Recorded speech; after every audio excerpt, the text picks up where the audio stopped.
Okay, so any questions on that?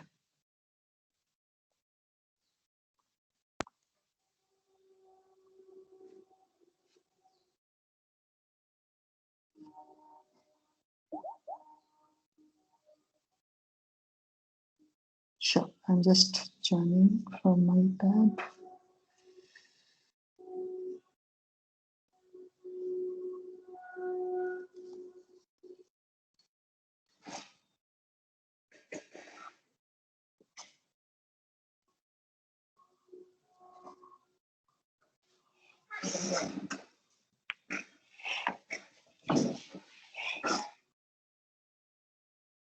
Sure. So we started from the point of language model and we went to RNN language model. We discussed how an RNN language model handles some of the problems that you see with normal language models.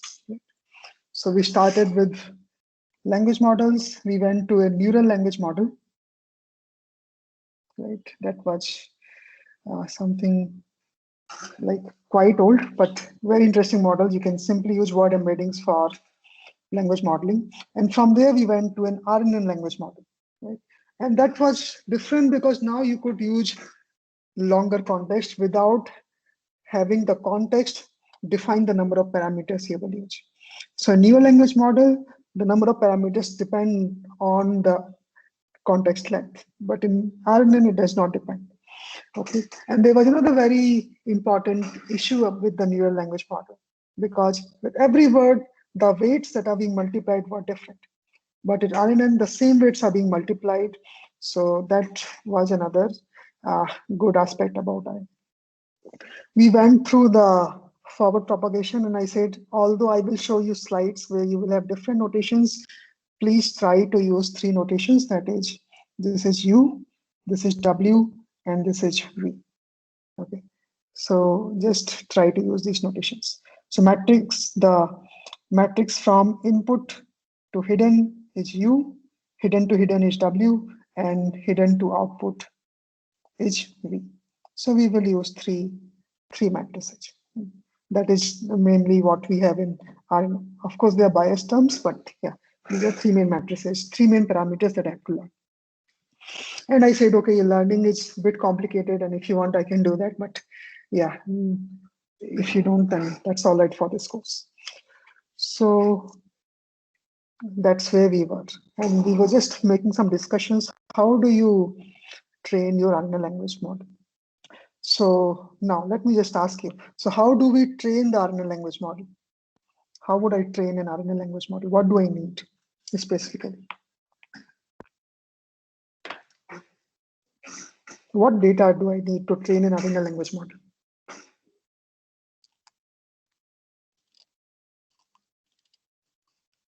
Weight matrices. Sorry? So learning will be on the weight matrices, and we need No, that is fine. inputs, Weight matrices are the sentences. parameters. Huh. So Yeah. what do you need for learning these weight matrices? When you say RNN language model, that is nothing but these three weight matrices. I have to learn W, U, V. If I've learned that, that is all my RNN language model. Right? This is in contrast with a normal language model, Ngram language model that could have like huge number of parameters. So I have just three matrices as my RNN language model. And to learn these matrices, what I need is a large corpus. It's just a free corpus that I can download from anywhere, maybe Wikipedia corpus or any corpus I can just download and train my RNN language model. Okay. So how do I do my training? So what will I do? I will take a large corpus and that will give me a lot of sentences. And I will just go through the sentences. So for example, my sentence is this. The students opened their exams. That is a sentence that I see in my corpus, suppose. Now, what I will do, I'll first gather the embeddings. Assume that the embeddings are already known for all the words. We saw how to learn embeddings earlier, again in an unsupervised manner. So that becomes my input, x1, x2, and so on. Now, what I'm trying to do, I'm trying to predict the next word at each point of time. So I feed this x1 as input, feed my initial state as 0. As we discussed last time, this can be as simple as a 0 vector. This can be all zeros. Okay, this can be all zeros. And I don't have my parameters learned. So I have some initialized value of U and W. So I do this forward computation, compute H1. Okay, all of you remember that 10H of UX plus WH0, UX and WH0 plus some bytes. I get my H1. Now uh, I again feed it to my output where I have the matrix V, and that will give me a vector of dimension. What is the dimension of this vector? What did we say? V. Right. Vocabulary size, right? And they may be real values, so we will do a softmax. So we will do a softmax. We get a probability distribution, and then, as usual, we know what is the next word. We know what is the next word, students. So we just take the loss as the minus log probability of students in this probability distribution, negative log probability of students. So that comes to be my loss at this point. Right? But that is just at the first word. Now I go forward and I actually feed the correct word. I feed the correct word. Students is the correct word. I feed students. H1 is already computed. I compute using H1, H2. H1 and X2 together will compute H2. I compute my J2 and compute the loss. What is the negative log probability of opened at this point? And I keep on doing that. I keep on doing that and I summed up the losses. I sum the losses. Remember that we are feeding the correct word at the next time step. We are not feeding the word that my probability distribution would have predicted at the maximum probability. We don't do that in training. Okay, and this actually helps in speeding up the training. You can actually feed that without actually finding the maximum probability here. And this particular, if just giving the name, is called teacher forcing. Okay, if you have heard that term, it's called teacher forcing. Please remember to don't do that during testing. Many of the students in their projects, they do that. They apply teacher forcing in training. They also apply teacher forcing in testing and they get very good results. And then finally, when it is debugged, it is found that, yeah, they did teacher forcing at both training and test. So please remember to switch off teacher forcing during your inference time. Okay. Very, very common bug when you get very high numbers with RNNs for your task. Okay. So yeah, so you compute your loss and then use the loss to backprop. You backprop and learn your parameters. Right? And when I say that, there's a lot of details there. So how do you do backprop? There's a backpropagation through time, BPTT algorithm that is already there. You may be able to directly use that. Another important thing is that you have to do you have to apply some gradient descent. You can apply stochastic gradient descent. You can apply mini batch gradient descent. Generally, people apply mini batch gradient descent. They take a batch of sentences, right? Batch of sentences, and then they apply gradient descent. Now, suppose you have a corpus. Now, in the corpus, you find that the sentences are of variable length, right? So, suppose the distribution of the length of the sentence is something like this. So, say most of the sentences are, the mean is around 10, but there are quite a few sentences that are, okay, mean is here around 10, but there are quite a few sentences that are smaller in length, that are larger in length. Right? But the lengths can be random, right? So if you go in the corpus sequentially, it may happen the first sentence is of length 5, next is of length 10, then there's a sentence of length 7, then there's 8, and so on. Now, when you are trying to actually put it into your GPU and do the computation, you have to fit it to a fixed dimension input. That helps speeding up process. So what happens if you have only 5 words, but the maximum length is say 20, you have to pad it with some 15 other tokens, zero padding that is called, and then you train that. Of course, for zero padding, you don't compute the loss. You compute the loss only before zero padding. But the zero padding helps in speeding up the computation matrices. But suppose the sentences are very uneven length. Can you do something better than just taking them like sequentially and doing the naive zero padding? Can you do something better than that?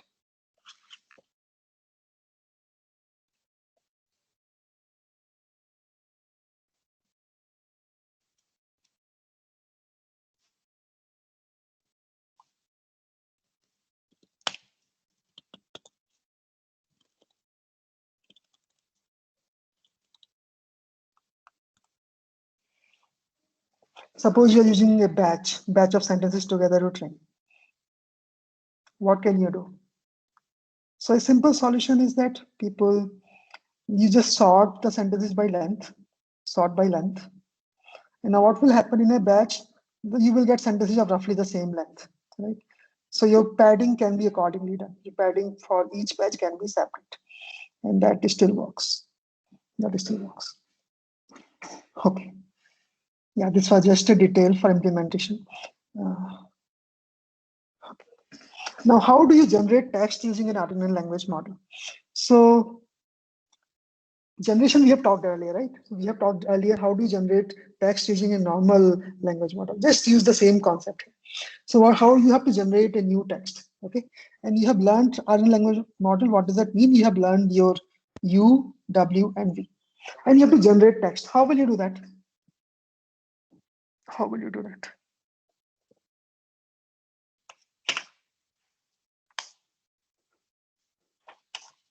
How will you start generating text using an Artificial language model?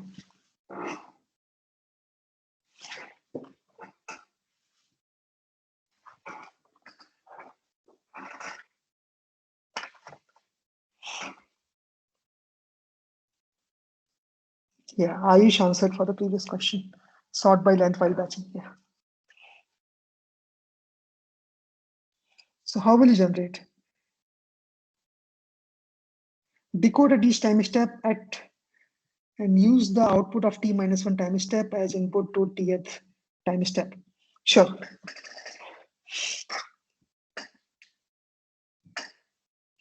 But yeah, this is not as simple as that. You are trying to generate some text and you want to have variety. You want to have variety, right? So you want to generate some nice text. So what you can do, so you will feed in something. So here I've shown my, right? But actually what you will do, you will start with something like a star token. You have to start with something like a star token. You have to start from a star token. You're saying adding noise, yeah, noise is also fine. But yeah, general thing is we do sampling. So you start with this. Your noise can also be your zero vector. You can seed your zero vector with different random things. So that can also give you newer and newer sentences. But yeah, suppose you don't do that. You just do simple sampling. So that you can start the zero vector, you start the star token. You have everything learned. You get a probability distribution. And from there, you sample. Okay, see the word sample. You sample from there. Okay, I used this. I should have used this. Yeah, you sample from the probability distribution, and we saw how do you sample from a probability distribution. And this takes care of probabilities, but does not always take the maximum probability word. So you sample. Suppose you find favorite. You feed. Now you feed the word that you sampled. Right. Suppose you sampled favorite. You feed it at the next input. And again, you get a distribution, sample, suppose season, you feed and you keep on doing that. Okay, you can keep on doing that.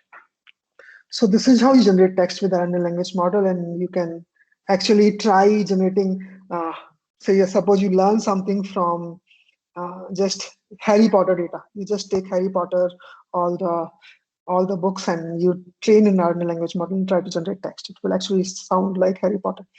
So you can do that. You can take a speeches of a particular person, and that might start sounding like that person when you generate text. So yeah, this is how you can use an RNN language model. We saw how do you train that and how do you generate text from that. And how do you evaluate the language model? Like we do the normal language model. You compute perplexity on a held out corpus. Okay. Now, RNNs have this problem of vanishing gradient. So remember we talked about the gradient computation that was very, very complex. It was very, very complex. So this is taking, yeah. So what happens? See, in gradient computation, what you have to do, suppose you are computing loss at every instance. So J2, J4, both are your losses. And this is step 2 and step 4. Now, the word X1 that has given this hidden state H1 might have contributed to the losses both at uh, stage 2 and stage 4. Like this word might be important for finding out what is the word that you use at this point as well as at this point. That is possible. And that is actually very usual in language. But what would happen when you compute your gradient, the contribution of this from a far away one will keep on decreasing, So you get the contribution and you keep on going back. So contribution from here to here will become uh, much lower than the contribution from here to here. And that will keep on happening as you go on more and more steps, as you keep on going more and more steps. Now, this specific problem is called vanishing gradient. Your gradients are okay when you are in the one single step, but when you go to multiple steps, they keep on vanishing. Now, that is a problem. So actually, generally, two things happen. One is that you can have gradient explosion. So gradients are actually exploding, you get nans, lot of nans. So that can happen, and they can reach infinite, and that is int max. Or you can have gradient vanishing. So what do you do when you have gradient explosion? When your gradients are going beyond a particular limit, what is there a solution for that? If your gradients are exploding.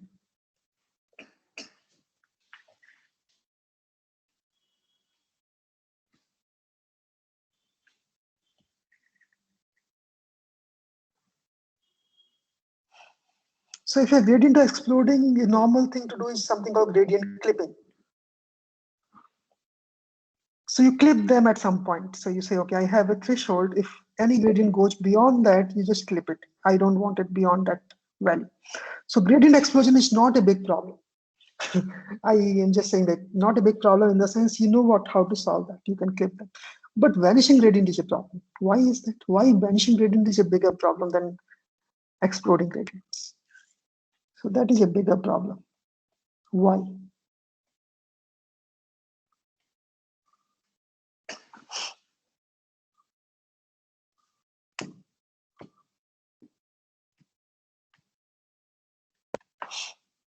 I need you to think and tell me.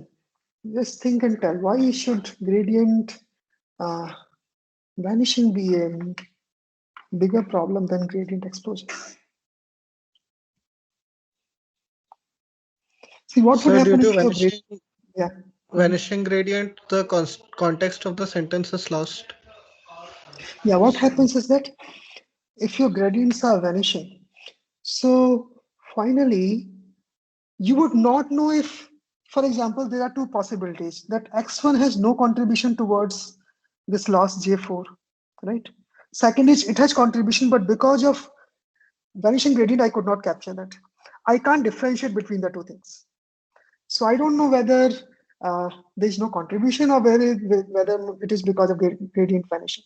So there's no way to to discriminate between the two scenarios, and that means I can't learn that. I can't learn that. So that's why vanishing gradients is a bigger problem, and that is a very particular problem with RNN if you are trying to use multiple steps. But you remember that is why we were trying to use RNNs. That I wanted to use information from multiple time steps before. Yes. So here are some examples, like why it is a problem. It's first like from language.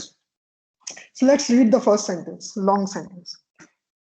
When she tried to print her tickets, she found that the printer was out of toner She went to the stationery store to buy more toner. It was very overpriced. After installing the toner into the printer, she finally printed her and a blank. What should be there in the blank? What should be there in the blank? Tickets. Tickets. Tickets, right? How far is that? Yes, here. Right. There are so many words in between. And how does one even imagine that the other sketcher can be captured when the gradients are being multiplied? I mean, every step. So they are vanishing at every step. This is very difficult to capture. But this is like an extreme thing. But yeah, so you have to learn from this 10 example that the RNN language model needs to model the dependency between tickets on the seventh step to the target word at the end. But the gradient is small, it cannot learn the dependency. Okay. Now let me tell you some very, very practical problem. And this is something I have seen while correcting people's questions. I mean, even people's writing. So as yeah, when we write papers, we correct a lot of writings of people, and I've seen this problem a lot. So suppose my sentence is the writer of the books. Should it be is or are? The writer of the books. What should be Are. next? Are. Are. Is. Is. You So see is already you are divided into R and S. Is. So you think about it. So it's not about books are the writer of the books. So it's about the writer. It's about the writer of the books. So books are just modifying the writer, right? The writer, and then you're talking about the writer. So something like the writer of the books is planning to write a sequel. Right? So it should be age, right? But even we make mistake. We may think, oh, this should be R, right? So, and that happens a lot with the language model. So when we talk about grammatical errors, this is a very specific grammatical error that is observed. And this has a particular term. So there's a term called syntactic recency. And there's something called sequential recency. Sequential recency, recently, which word might have an impact? Like books are is a very common thing, right? If you use language models, books are would have a high probability. Books are very good. Books are, I mean, you can have a lot of sentences, and books are is a fairly common bigram, and it has a high probability. So it is a sequential recency. But what you are forgetting is syntactic recency, because the actual subject is the writer, and this verb should depend on that, on the subject. The subject of the books is just modifying. So that is the sequential recency. Yeah, syntactic recency. So what was observed, actually people observed that in their data, that due to vanishing gradient, the RNN language models are better at learning the sequential recency than the syntactic recency. And because the gradient is vanishing. So that is where, and why does that happen? So just a brief clue on why does that happen. So because you see, if you want to do that, if you want to actually learn that my answer should be age, I have to preserve that I have seen something like a subject that is in singular, the writer. I have to preserve that, right? The writer. Where do I preserve that information? The writer of the books. Where do I preserve that? Till now, I have seen a subject that is in present tense. What do I use to preserve this?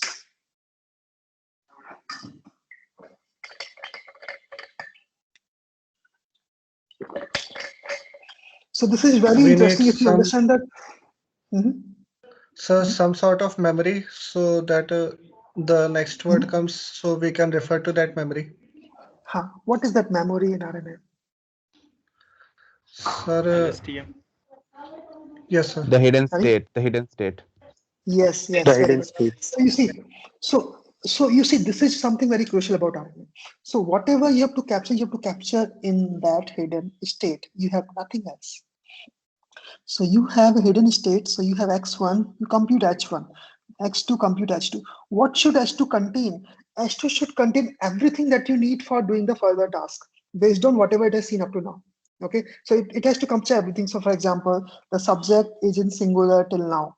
Okay, I need that information because when I have to choose between the verbs, I have to choose a singular person verb, not like plural. I have to choose is, not are. I have to preserve that information. And this information will be available here at H2. But then you have the writer of the books. But when you get next three words, x3, x4, x5, what happens? X3 again comes as input to H2 and you get H3. Now H3 should preserve information of H2, right? But also update more information. Now you go to H4. H4 should preserve information up to here and should add more information. And then you go to H5, right? And now you're expecting that H5 should preserve this information that till now my subject has been of singular person. And that I should use for the verb. This information is not being explicitly taken. This is all in the hidden state. So hidden state should be such that one of the hidden state is about this. It captures what is the subject embedding closer to. Okay. So these hidden state should capture that. These embeddings. Okay. Now next thing we see, okay, what is the formula going from S2 to S3? One step to another step. What is the formula for going from S2 to S3? What happens? Tan H. X U X3 plus UX WH2 plus W WH minus 1 S2. yeah plus Whatever, bias. yeah. Plus bias.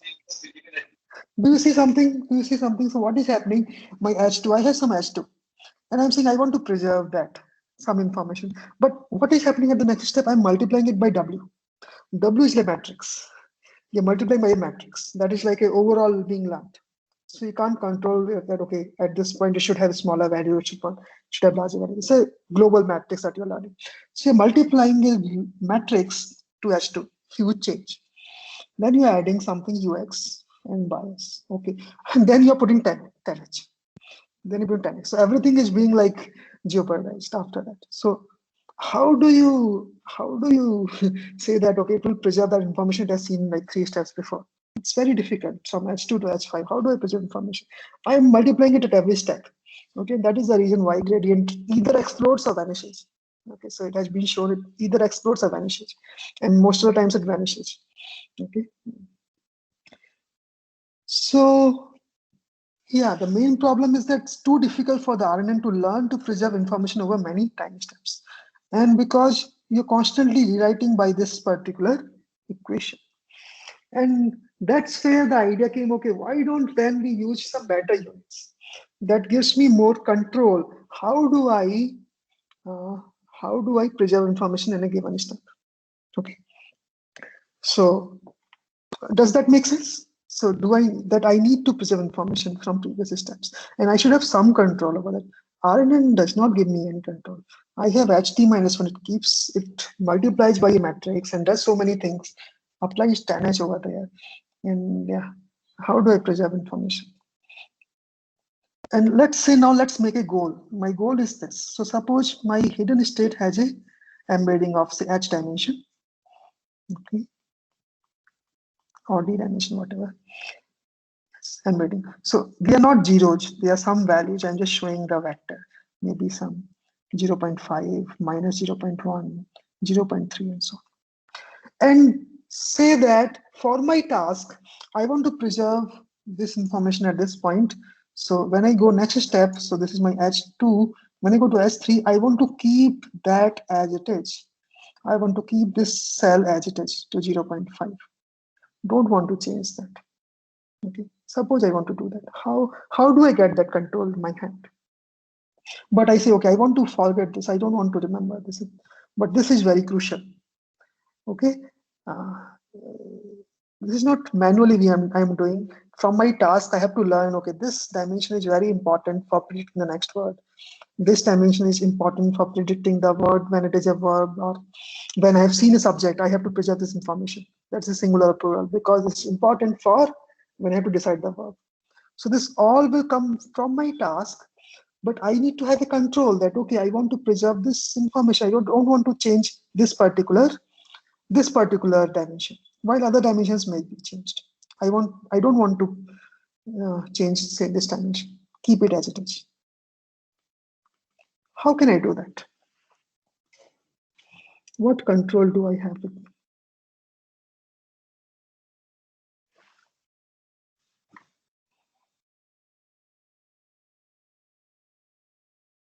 we can learn what to remember and what to forget.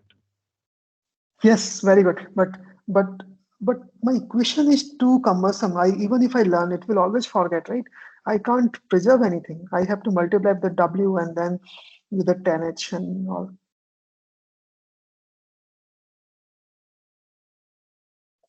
My equation is too cumbersome.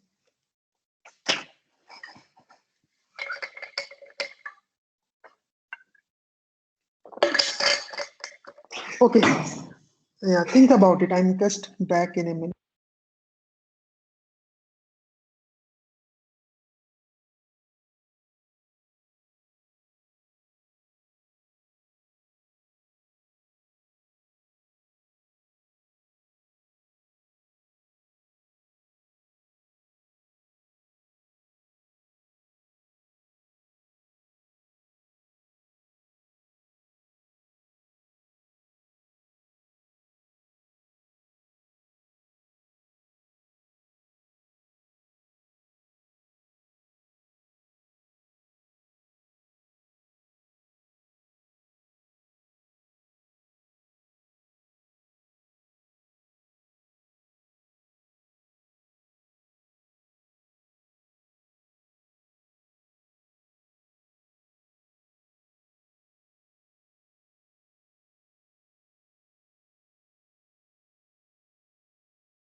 Okay, so Saman had an answer that we can take HT as a weighted sum of HT minus 1 and the 10H term we computed.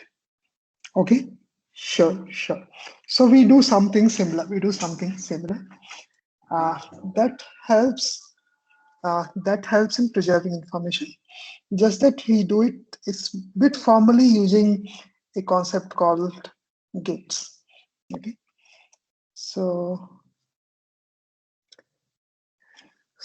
what we do, we use gates for uh, Harman units. And gate, as you know, as a name of gate, as the name gate, it means that it should be mostly either open or closed. So that's very important. So when I say weighted, I want to say most of the times it will be either zero, either I forget or I remember fully. Open or closed, right? That is the most thing. Somewhere in between is also possible. Okay. But most of the times I always keep things either at 1 or 0. Now, what is a uh, good function to do that?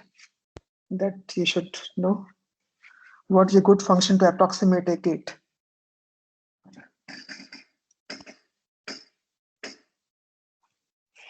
For any input, it will be mostly the sigmoid. Yes, sigmoid. Well, so yeah, maybe not a good, not a good curve. So yeah, it should be mostly more like this. Yeah, more like that. So it is.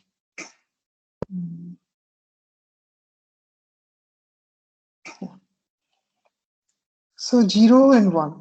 For most of the input, it remains either 0, close to 0, or close to 1.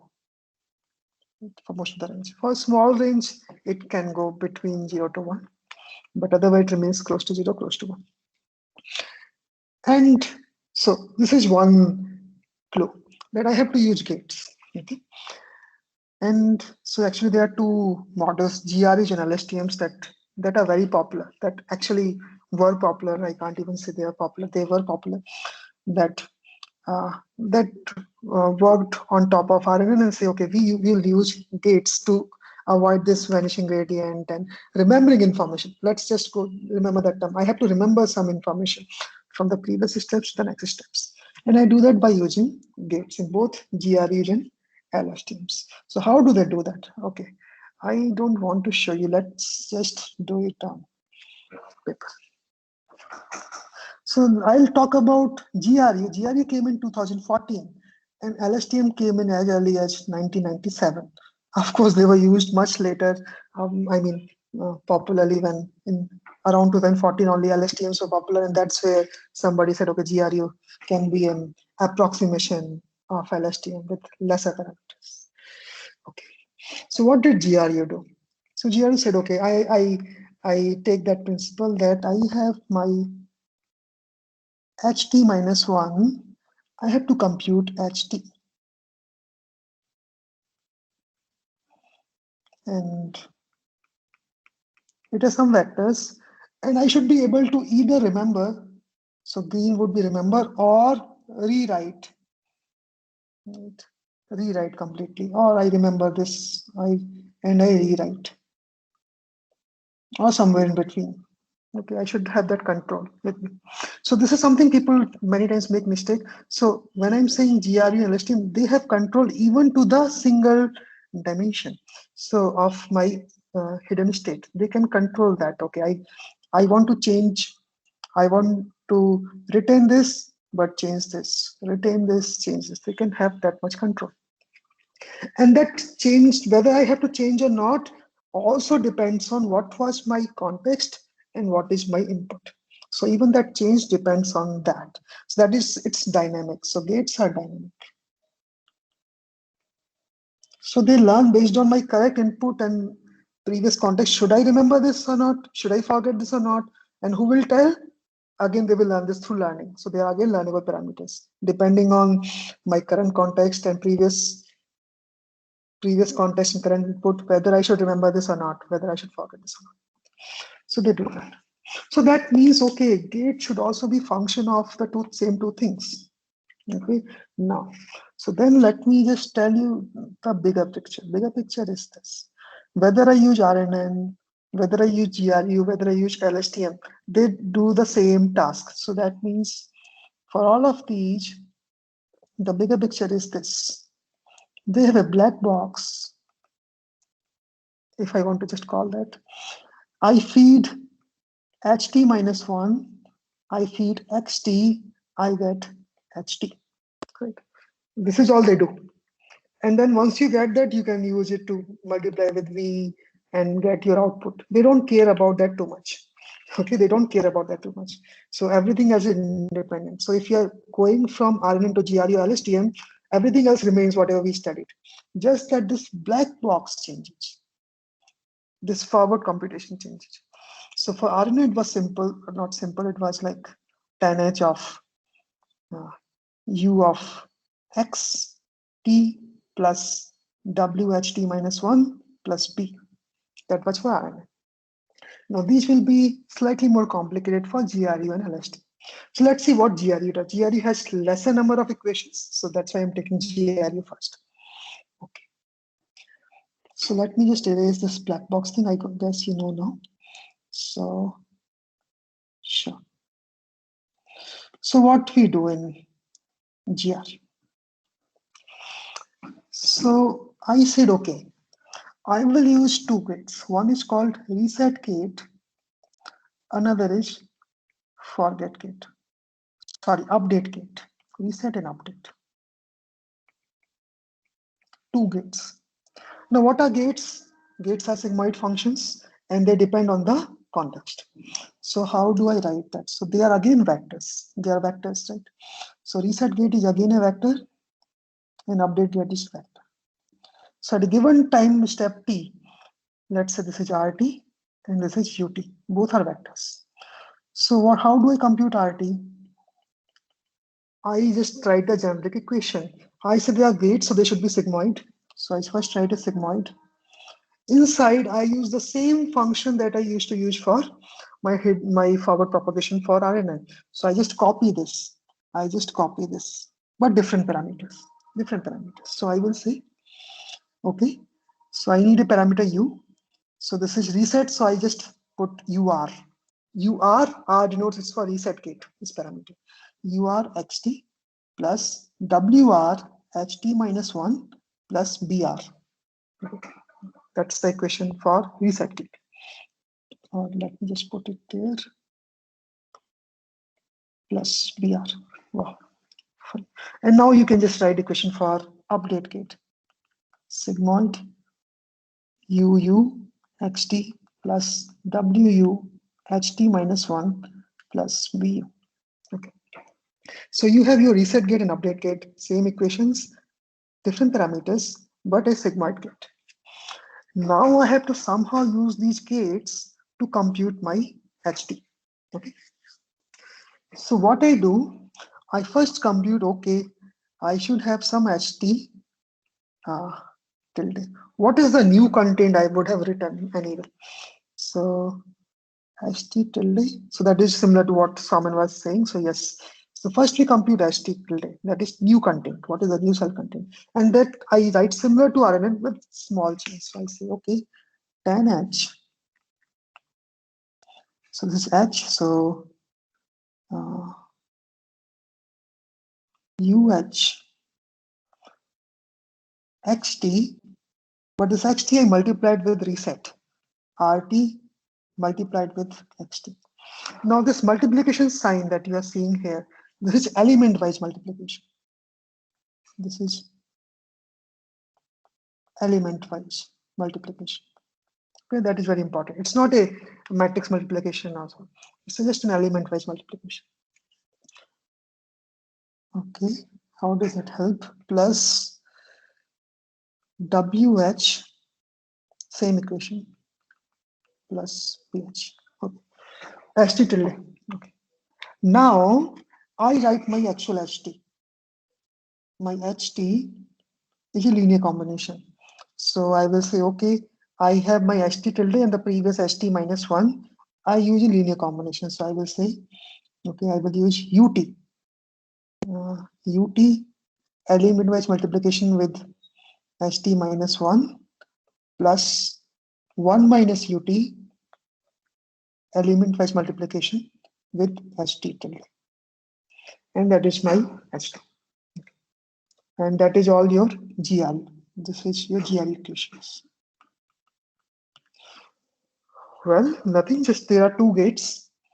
So you have R and U, equations are very similar. Just a sigmoid over that equation I had for R and N. You compute new hidden state HT tilde.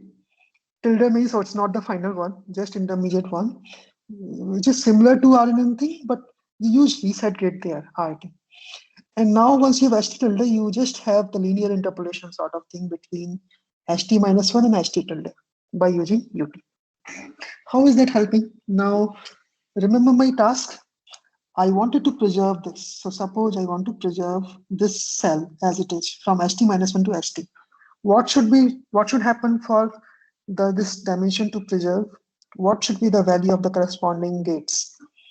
Remember my RT is a vector of the same dimension, and UT is also a vector of the same dimension. They are both vectors of same dimension as my hidden state. That's why, yeah. Oh, I think, did I make a mistake there? I said, I multiplied with xt. No, it does not multiply to xt, I'm sorry.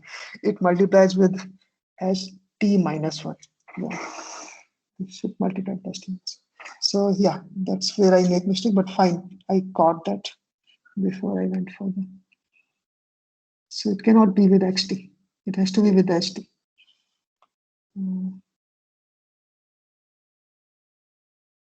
So, xt plus wh.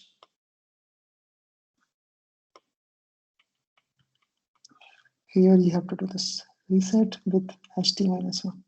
Okay, yeah, seems fine. Okay, sure. So this is operating on ht minus 1. So these have the same dimension as your hidden states. Both UT and RT have the same dimension. Now tell me, what should be the values of these dimensions so that I can preserve this information from st minus 1 to st. This dimension remains as it is. What should happen? What are the values of u and r that will ensure that I can preserve information from st minus 1 to st in this dimension? So what will be the value of this dimensions? That should be easy.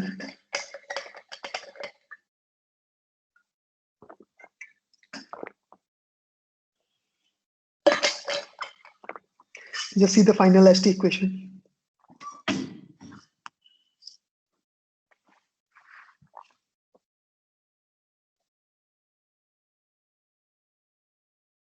Yeah, ut is equal to 0 is sufficient. RT can be anything, I think. RT can be anything because if ut is 0, so if you take ut is equal to 0, that means, oh, I'm sorry. No, ut is equal to 0. Why? I want to preserve that as it is. Shouldn't it be ut is equal to 1?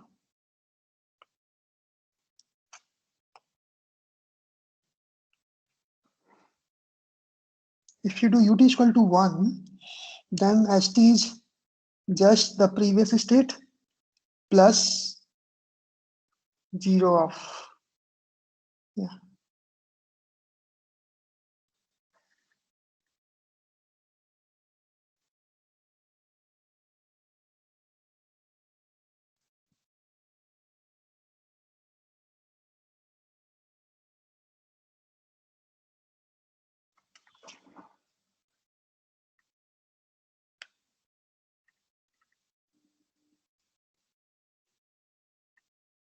Oh, you wrote the opposite. Okay, fine. So fine. When ut is equal to 1, what would happen? Irrespective of RT can be anything. RT can be anything. Then st is nothing but st minus 1 for that particular dimension. Remember again, ut may not be completely 1. So it will happen that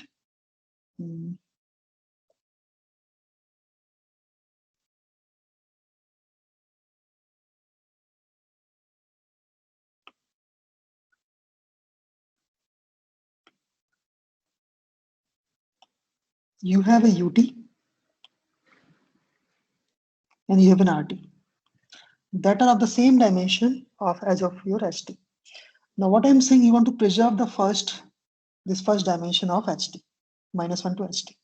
So what should happen? So you see, because you're doing element-wise multiplication, if you ensure that your ut is 1 at that dimension, RT can be anything. It can be 0, 1, 0.5. If you ensure that, then what will be ht at that dimension? It will be 1 times ht minus 1. So you would directly copy this plus 0 times ht tilde.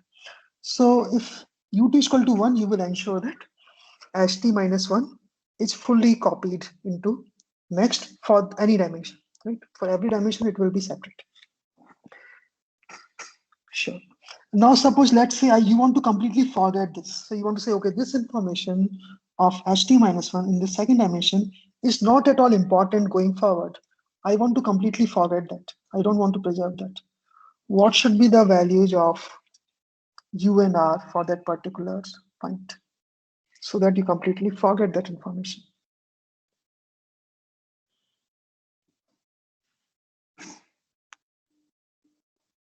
So you get new information.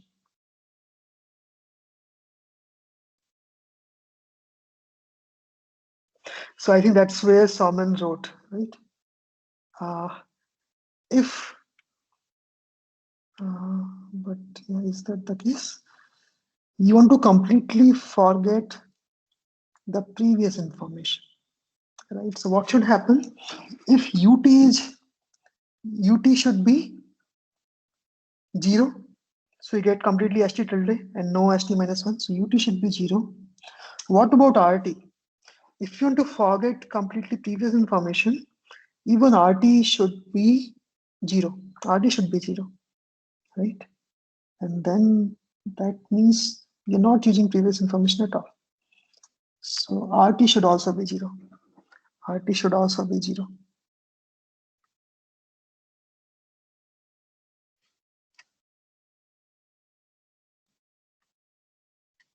So if your RT is 0, that means you don't have ST minus 1 even in your ST tilde. Yes. And UT is 0 means you are completely using ST tilde. So you're just using the new input to compute your new H state. Nothing from the previous one is being used. Is that getting clear, or are there questions on this? This is very crucial if I want to talk about LSTM, for example. I want to hear from you if there are questions.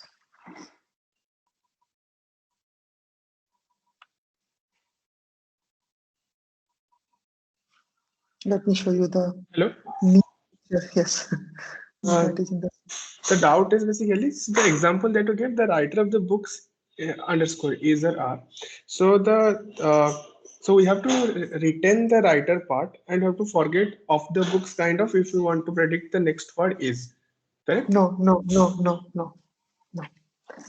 it's not that. So let me tell that you can have doubts because this is not so trivial thing. Okay. So what I'm saying,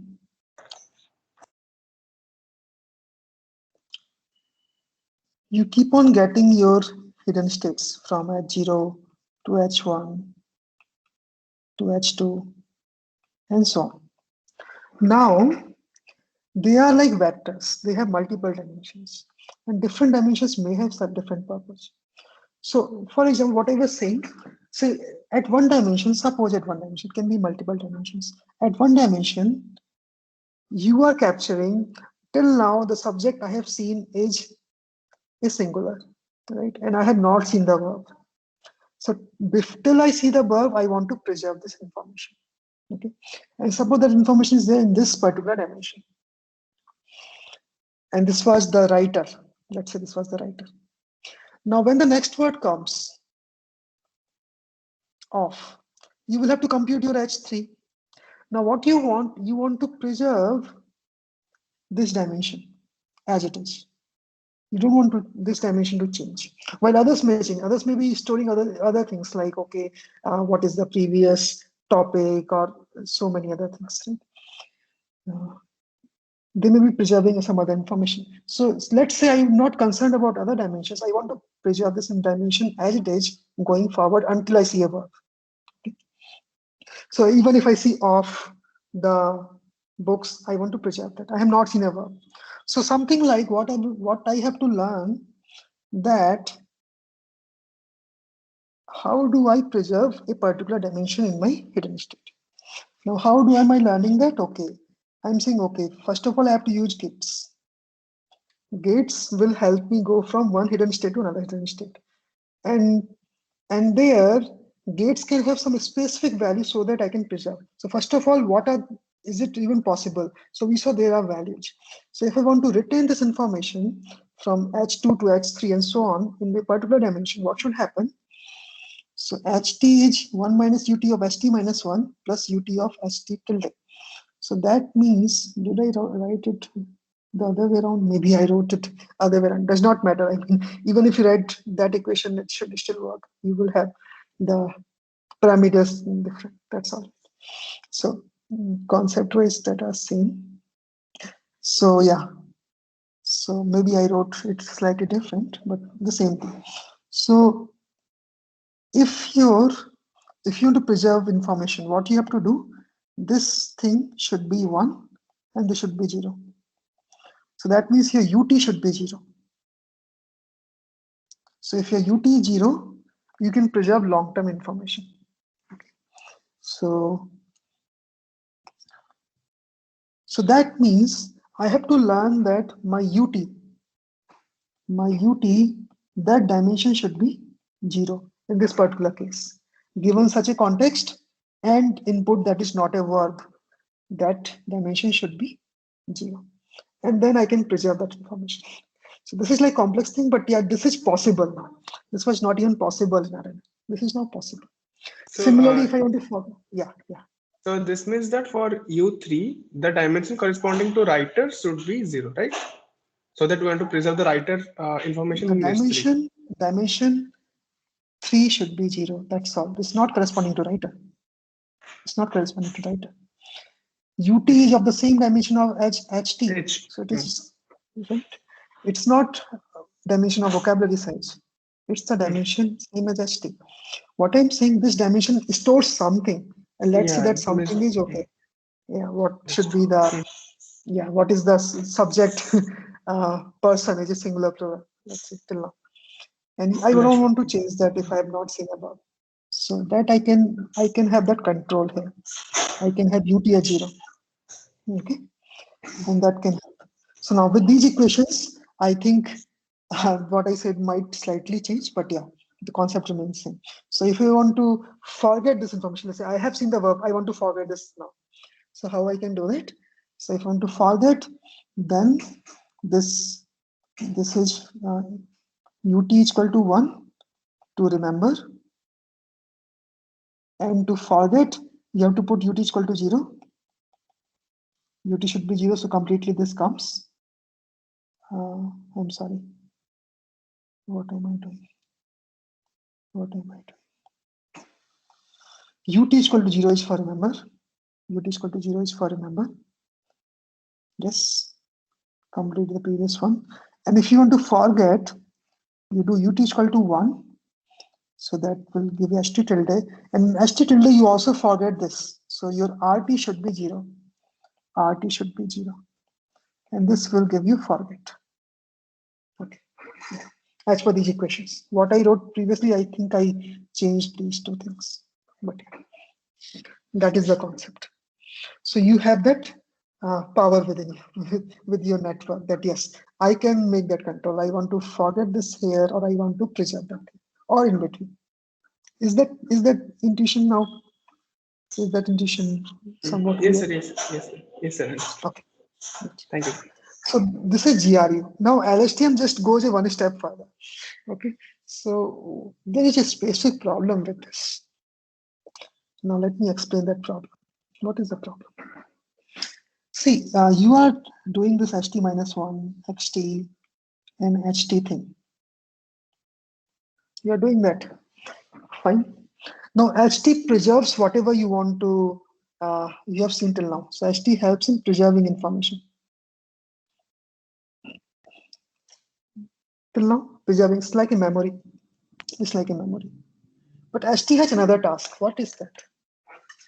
HT has another task. It has to preserve the memory till now, but it has another task. Predicting the current output. Yes, very good. It has to also predict the output. It has to also predict the output. So that means my HT will have to take care of both what I have to preserve till now and what output I have to give. So I have to modify HT for both these tasks. That okay, preserving information, because it cannot happen. Okay, I will take HT such that I give the best prediction, but if I forget something, I can't get a good HT minus 1, HT plus 1. Okay, so HT has too many things to do with a fixed dimension. So LSTM, what it did, it said, okay, let me just relax HT a bit. Let me have additional memory. Let me have additional memory. So what LSTM did, LSTM said, okay, let's have a separate cell state. Separate cell state. Okay, that will preserve the memory. And HT is the one that will be used for the output. Like this thing still holds. This thing still holds. That my HT minus 1 and HT give me HT. That does not change. And HT will go to my OT. That does not change. What changes is that I have an additional thing, CT minus 1 and CT. And this is like a state, cell state that is going separately. Okay, now how does it use that? And it does that very beautifully, very nicely. So just by having some more parameters. So let's see. So what LSTM does? So LSTM, it does, okay, fine. I have CT minus 1 and CT. I have to compute CT. I have HT minus 1. I have to compute HT. And then HT will go to my output and all. So it says, okay, I will use 3 gates. So it uses 3 gates. One is called input gate.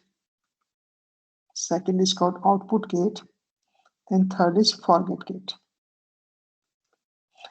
And now you know how to write equations of these. So input gate IT will be sigmoid WIHT plus UIXT plus BI. Output gate sigmoid WOHT plus UOXT plus BO. And forget gate FT will be sigmoid of WFHT plus UFXT plus BF. Fine. Easy, right? I can write as many gates now. Fine, gates are there. Now it's all about how do you use the gates. So I have to do two things. Okay. Sir, shouldn't it First, be HT minus 1? oh yes, sir. Yes, I made a blunder here. HT minus 1 should be HT minus 1. Why not? Yeah, they are all HT minus 1. Previously I wrote HT. No, I wrote HT minus 1. Fine. Sure.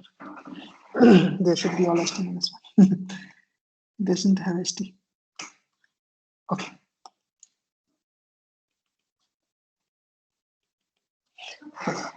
Now I have to do two things. One is I have to update the cell content. I do it very similar to how I was doing in GRE. First, I compute something called a new cell content, CT tilde. And that has a similar formula as the RNN thing. So 10H of WCHT minus 1 plus UCXT plus BC. Okay. Yeah. So more parameters, but yeah, CT tilde. Now I do a linear interpolation between CT tilde and CT minus 1. How do I do that? I have a forget gate. So I use forget gate to say, okay, what do I need to forget from CT minus 1? So I will say, okay, so CT is equal to, so forget gate element wise multiplication with CT minus 1 plus CT tilde, oh sorry, not CT tilde first, then input gate, how much I have to input from the new cell state. Input gate element wise multiplication with CT tilde. That gives me CT. So now CT is the new cell state, and that will go next, and I can use that to update. But then I have to also compute my HT. And for HT, what I say, okay, for HT, I will use the output gate, and output gate times 10H of CT. Okay, and that's where the catch is. The catch is that you see CT might have many dimensions for preserving information. Let's say this CT has many dimensions and they are for preserving information. But suppose for the output, I only need input from these dimensions. These dimensions are not at all important. So that should be captured in the output gate. So my output gate should be 0 for all this and close to 1 for all this. So that I know, okay, only these dimensions are important for the output, but memory is being preserved by CT. So that's why it's OT times 10H of CT is being used. Now I have ST, then I will use that for computing output. This is all your LST. 3 gates, and you update your cell content and update your ST. Okay. Just verify that I have written that correctly. So 3 gates, CT tilde, CT forget gate of CT minus 1, IT of CT tilde, and STH. And again, you can see that you can use these gates to either remember something in memory, or you keep something in memory but do not use that for output, so that additional control comes in your hand. And yeah, this is again a nice picture you might have seen if you have seen LST. This is the same thing that is being told. This is the cell state that is going.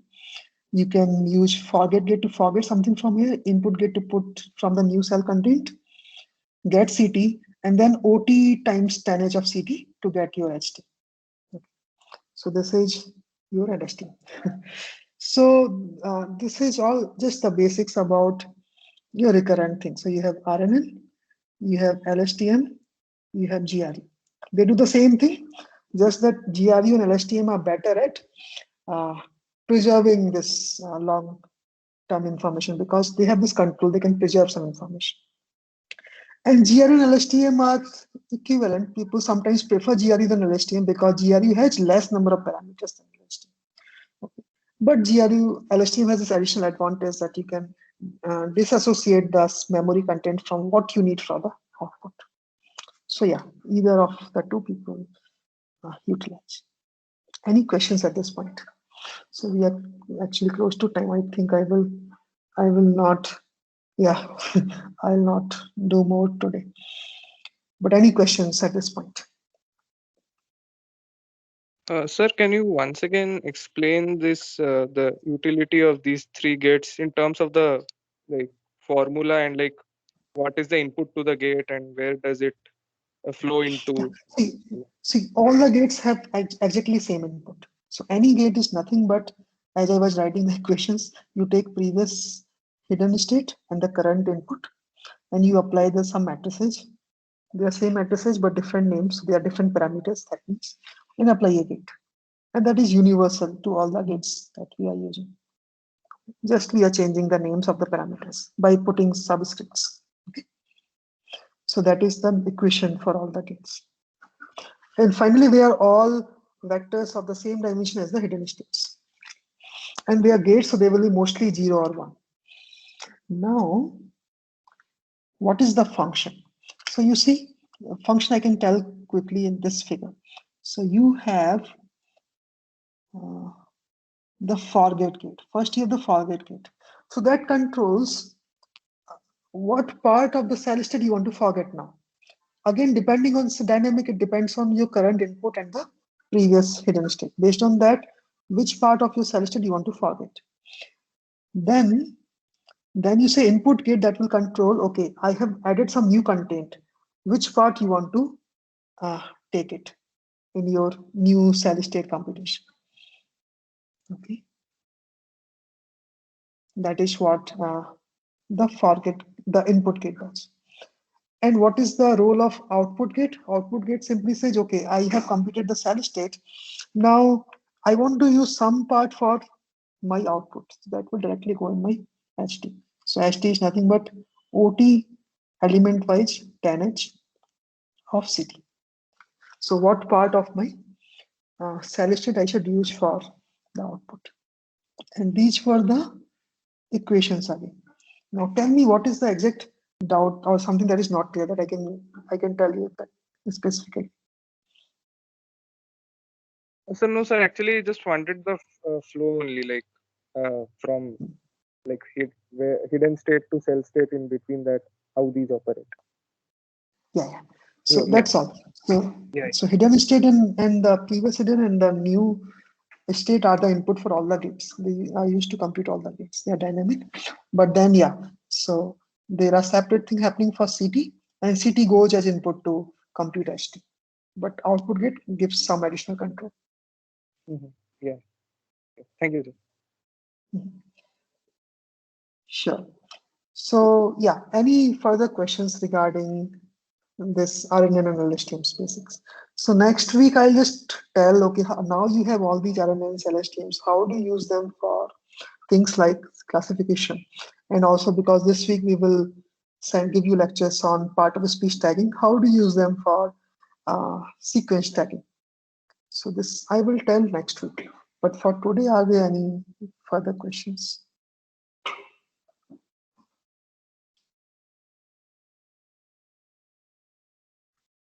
Okay, so So if I there are have no a doubt. yes. So how will the model know which information to preserve and which to not?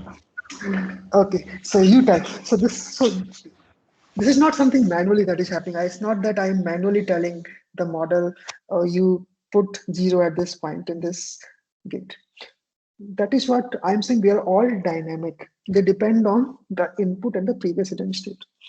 Now this should depend on my task. For my task, I should learn during my training at what point, based on the current hidden and the new input, it is beneficial for me to forget that information. Okay, it's all based on task, my final loss function. That okay, this loss function will tell me, okay, if I would have put this value at 1, I would have got better number. Or because I put it wrongly, I have got a loss, higher loss. So I will have that propagation and that will change. So this is all based on my task at hand. If it is language modeling, as I said, language modeling, it might be that my dimensions are capturing what is the number of the subject. And if I don't choose these gates correctly, I'll get a loss because I will not be able to predict correctly. I will get the back propagation. And this back propagation will help me choose the correct, learn the correct combination. Okay, no, in this particular combination, you have to remember this, or you have to forget this. Your gate value should be like that. So that's why these are all parameters. They are also matrices, WF, UF, WI, UI, that are learned with the task. Okay. And that also tells that, yeah, you need to have a good amount of data set to be able to learn all these parameters. If you have very little data set, it's very likely that you will not be able to learn much. But if you're doing something like language modeling, where you have GBs of data set, I think it should be good enough for to learn a good model. So it finally depends on the task and the loss function. Nothing manual supervision is going. Does that give some intuition? Yes. Sure. Anything else?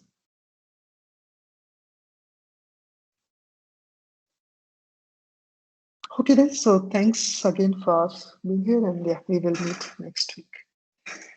Okay then.